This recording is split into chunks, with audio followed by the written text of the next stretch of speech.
जब सुने के होई भोजपुरी गाना बस बजे के चाही गाना। ए जी का हमने के शादी के 3 साल हो गए। हाँ और रउआ आजले एगो पंखा तक ना लगवैनी। अरे पगली तू काहे परेशान बाड़ू, तू ही तो हमार जान बाड़ू। पंखा का तहरा खातिर तो कुछ लगा दे। ओके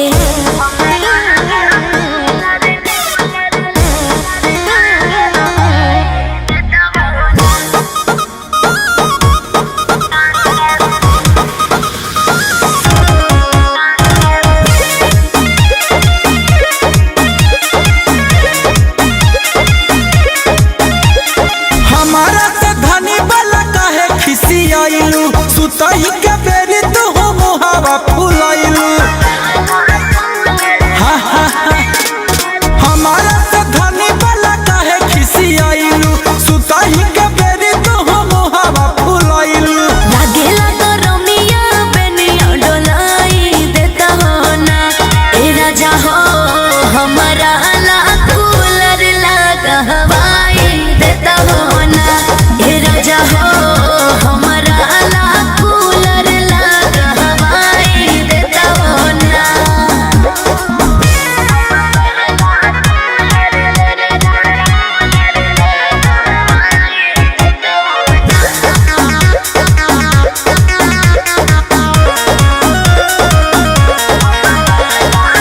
जहिया से आयने घर में गरमी से मुआ तानी।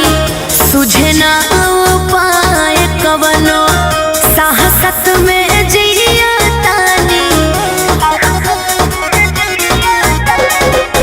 जहिया से आयने घर में गरमी से मुआ तानी।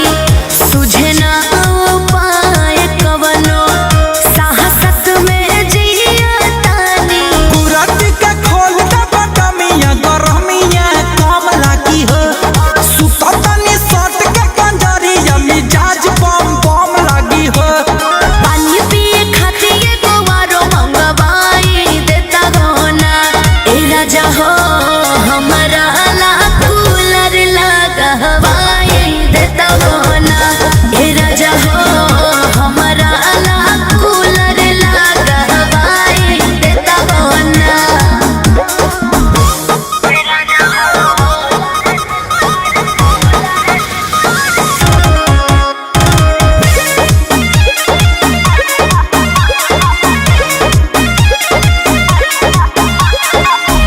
मन नाही करे सैया रहे के घर में हो।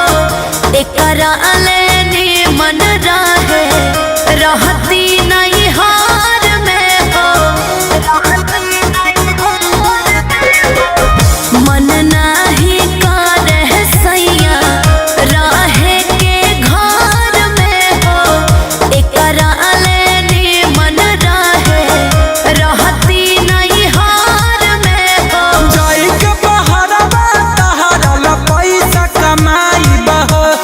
जवन जवन कहबू रानिया तवन लगाबाई बह। गुंजन रोहता से हमर सरधा पुराई देता गना। ए राजा हो हमारा